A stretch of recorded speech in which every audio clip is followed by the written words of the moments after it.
looking out over life's troubled sea. The creases under her eyes and around her mouth told of years of living alone, after watching her husband die of a heart attack on the front porch. Yet she was always there to help her neighbors. She let people use her phone, gave food to us at the end of the month when our food stamps ran out, and let us get buckets of water from her hose outside when our water got cut off.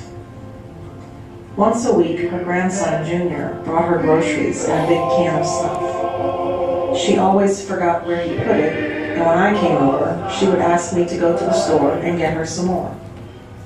She'd give me $1 and tell me to get her a big can. The big cans cost $1.65. Junior said Miss Willie was 87 years old, but she'd argue that she was only 82. Her birthday was on Christmas, and often on Halloween or Thanksgiving, she would ask if it was Christmas yet. Relatives appeared on her birthday to bring her cakes and gifts. The usual presents were socks, housecoats, and slippers. After they'd left, she'd turn to me and chuckle. Now what they think I'm going to do with all these housecoats and slippers? Sometimes when someone would visit, they'd talk and laugh like they'd known each other all of their lives. After they left, Miss Willie would look at me with a puzzled look on her face and say, I don't know who that was I was just sitting here talking to. Talking about don't I remember them from church. No, I don't believe I ever seen them before. Miss Willie had gray and white short curly hair and dark eyes, which slanted down at the corners.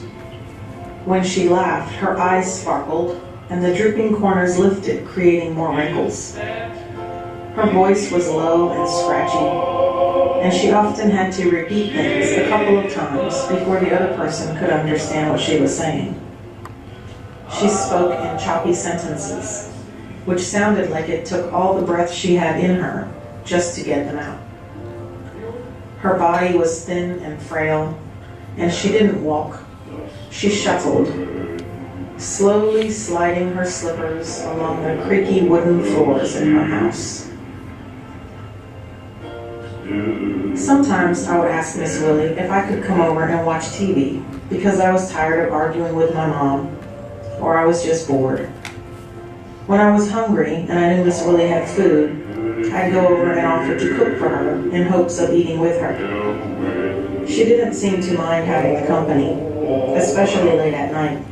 She'd often tell me to fix something up to sleep on and spend the night. Each afternoon after school, I'd take my books and go sit with her.